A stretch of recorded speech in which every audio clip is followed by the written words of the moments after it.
Welcome to More Than Mindset, the only podcast that bridges the gap between spirituality and success. Go beyond the mind with clarity and confidence coach Kim Guillory and learn how to integrate your passion to serve with your skills and experience to create a business you love. Let's get started.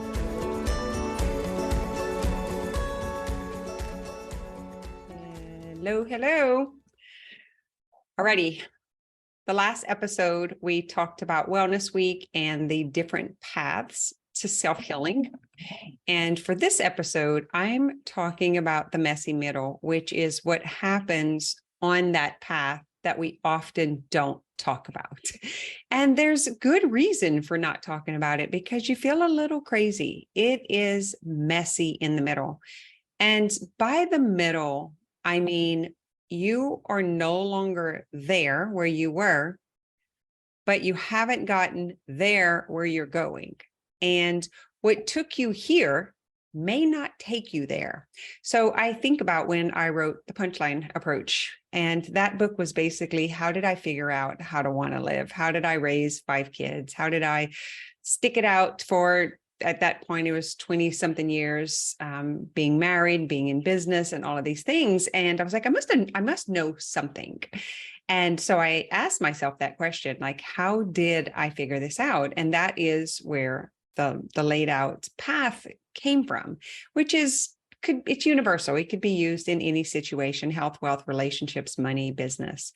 But what is more important is the part in the middle when you feel a bit torn or disjointed. The word that I want to describe it is indifferent. And that's like, my mind's a little confused because it wants certainty, it wants things to be the same. It keeps going back to what was, and it's like trying to figure out like where to go next or what to do next. And my body is feeling torn. It's feeling a pull, like what was, what's going to be. And it's just kind of all tangled up in this mess. And that's why I'm calling it messy in the middle. And it's also middle age because I am 50. I think I'm 54. I was born in 68. Do the math. 53, 54. I think I'm going to be 55 in September. And, you know, I love human design.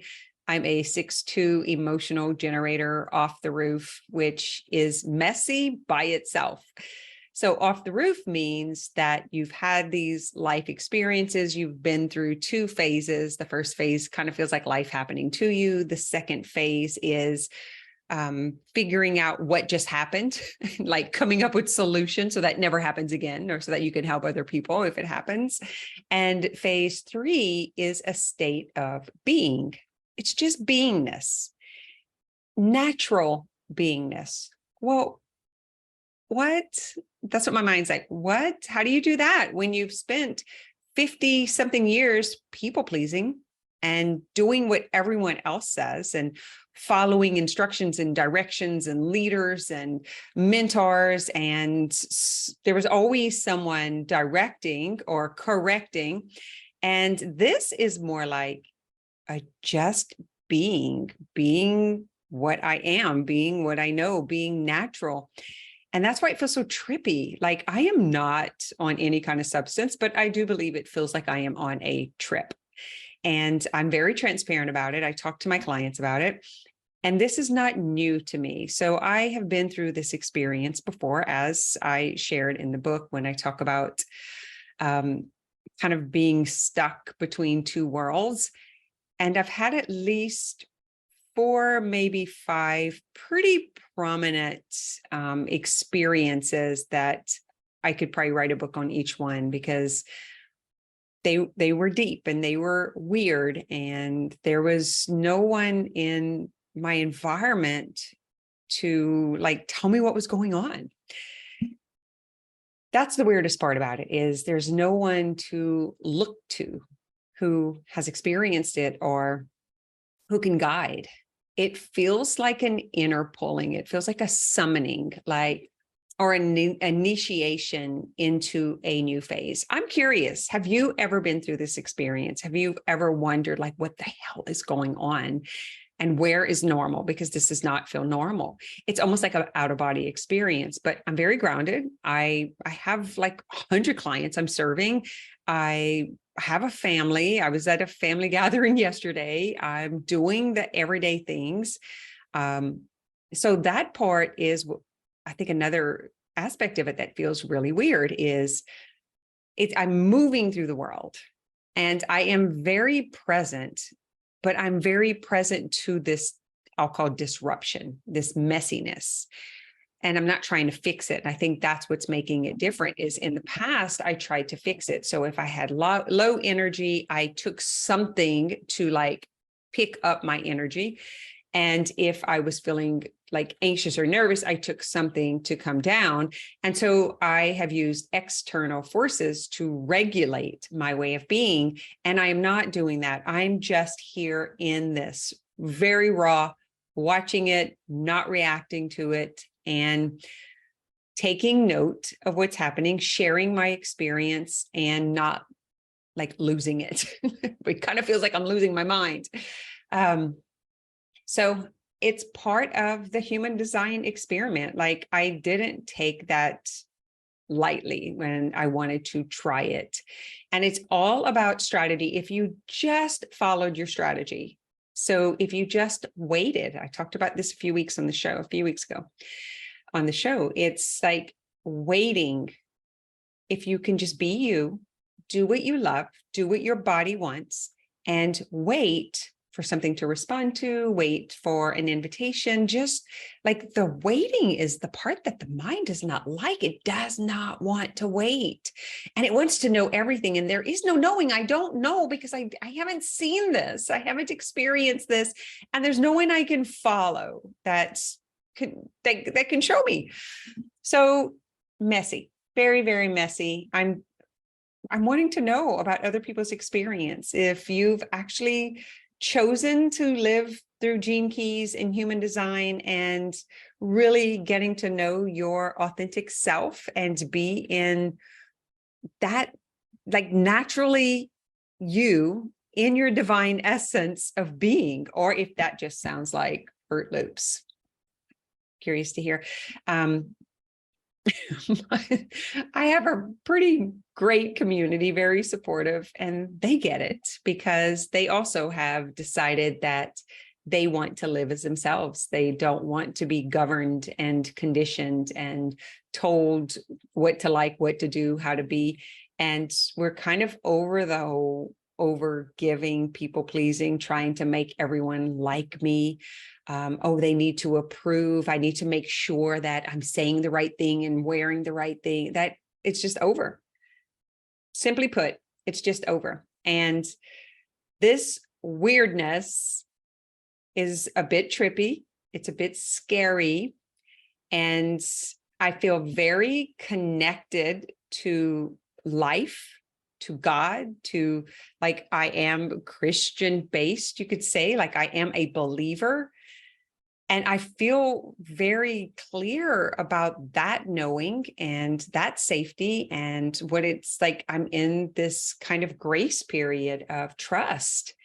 And I do believe that there is this orchestration going on that's pulling. I can feel this guidance, but I can't see it.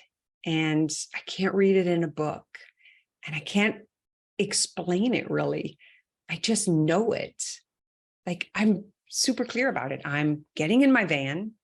I've got a few nights booked at these farms and where am I staying at? A tea company, a tea farm, and alpacas and things like this. So I'm going to be very close to nature. And I'm trusting this knowing to guide me. So I don't know exactly where I'm going the whole entire time. I have a couple of nights plotted out. I know where I'll be on these certain dates. And I did this a few years ago. If you guys remember, I was recording the podcast back then too. And I went on a trip to California. I was gone for around 28 days. And it feels pretty much exactly like that. It's like, I just know that I have to go and I have to follow this. And I know I'm going to be okay. But my mind can't see what there looks like. And it's just bouncing all over the place. And I've got all these scary fears about what could happen or might happen. And I'm feeling that anxiety in my chest, in my body. I feel a knot in my stomach. I did move through some of that today. I just stayed with it and I saw what the vision or the image was that I was so afraid of. And I just stayed and I allowed it to dissolve. A lot of this stuff is just old stories and warnings from people. You know how that goes. It's like, you better be careful. You better watch out. You better not do that. You better bring a gun. Do you have something? Do you have protection? Like, I'm just hearing all of that, but there's actually no one saying it to me. So that's kind of weird. And I don't think it's like intuitive, like warnings.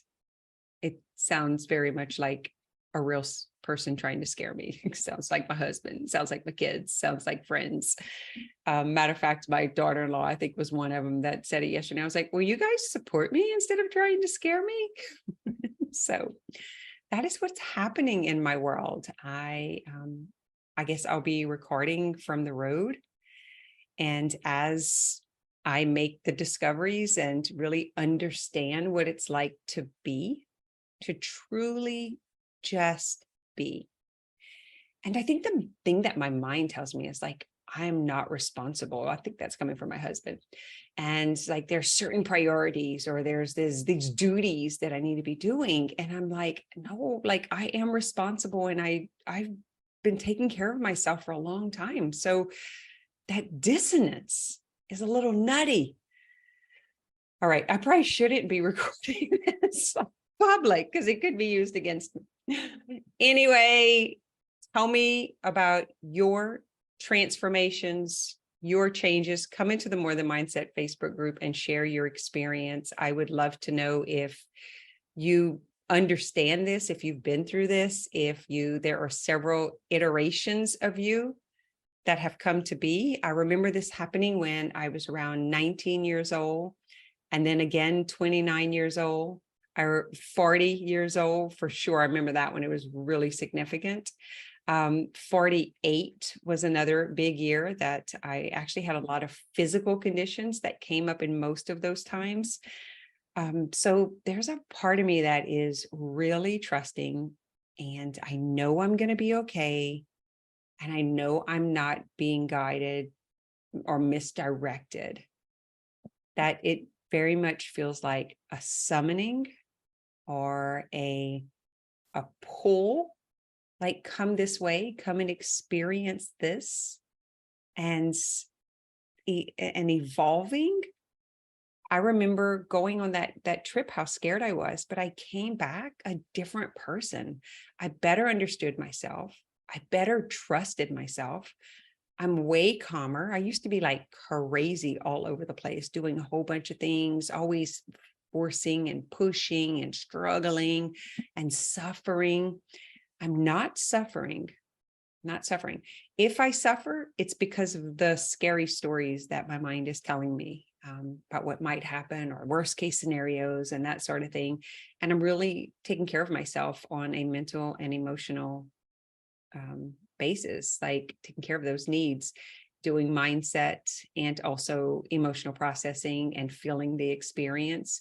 And basically the punchline approach, the process is really just getting present, coming back to my body, coming back to trust, coming back to faith, coming back to connecting with divine, connecting with source, with this inner guidance.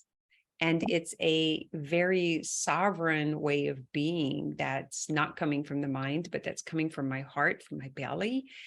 And then I understand, like, oh, that's just my mind going a little crazy. My brain is so used to being the protector, right? It's like, it's like wants everything to be familiar. So it's very unsafe when it doesn't feel familiar. And it wants to like, tell me what to do. And I'm like, we're just going to be today.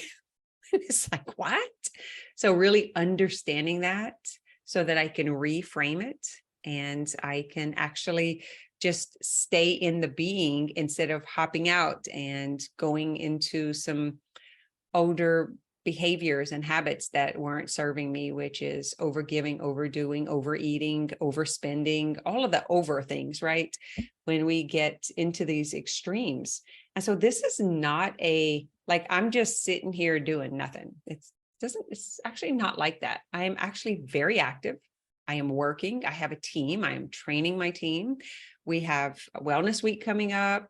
I'm doing coach calls. I'm working with some private clients. So I'm working. I'm just not really active on social media or in public. I find that it is best for me to just be quiet and be observant and respond when I am asked something, which is strategy. That is the strategy. And the human design world that I see, especially on social media, is not actually taking the first step, which is following your strategy. It's like, it's looking for all of these things that you can do to like skip around and make things happen fast. And that is not living by design. Living by design is trusting and waiting and observing and watching all of these old habits and behaviors play out and have emotional stability and just be with myself as this experience is happening, and then watching what it evolves to and what opportunities come. And I've had some really great opportunities. So I'm excited to meet these landowners and see what they all use these amazing business practices with their animals and the land. I want to be a part of that. I want to support that. I don't know about you guys, but I do love homesteading and just naturalness and organic and just allowing the land to do what the land does and being kind to animals and kids and pets. We'll see. All right. That's all I got this week, is just sharing my experience, sharing my thoughts, and letting you know that there are many paths to healing or to wellness, but very often the middle part before you actually get there is a lot of unpacking, unraveling. It's kind of like taking the knots apart and creating some space and letting the old things move through, and then finding new things. And your brain will not like it because it's not comfortable. It's not comfortable to not know. We think we need to know everything, and we don't want anyone to know that we're not smart or that there's any of this stuff going on. It's like, we got to have it together and we've got to like put on this face or facade. And that doesn't feel natural to me. And matter of fact, I would feel like a hypocrite if I were showing up that way. And I don't think that's good for me. Everything that I've heard and read about the 6-2, especially off the roof, is that we really have to find that state of being and being the example of embodying this system and what that can look like. And I want to die well. I've had 20 something years of being sick. I've had over 15 surgeries and a dozen diagnoses. I've done all that by being out of alignment and by trying to force life and suffering. And I've had that experience. I don't want to have that experience again. I want to feel strong in my body. I want to feel joy and peace. I want to feel calm. And I do feel calm when I'm on the land, when I'm out in nature, and when I'm experiencing new things. So there you go. Have an amazing week.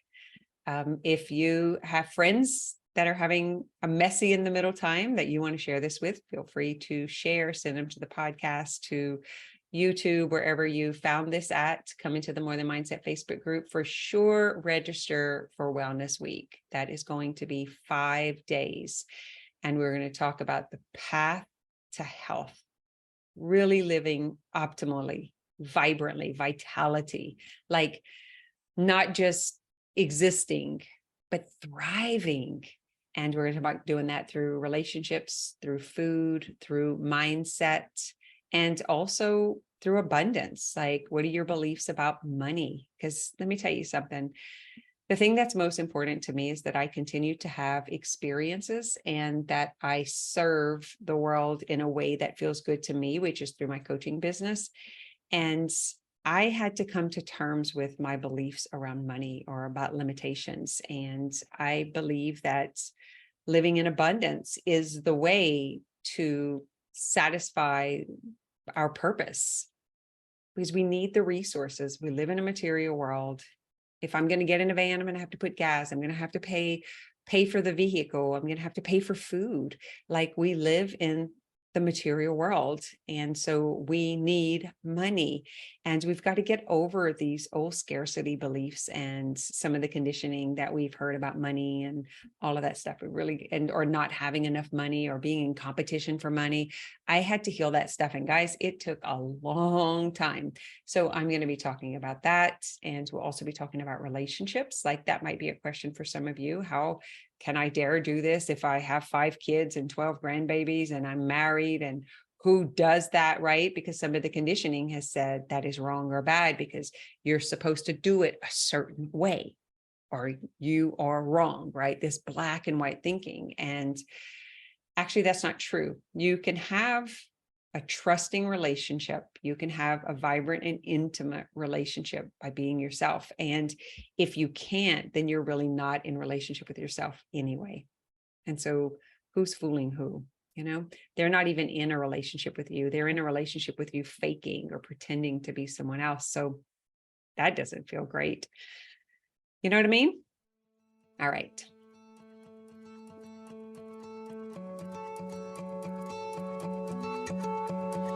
Thanks for listening to this episode of More Than Mindset.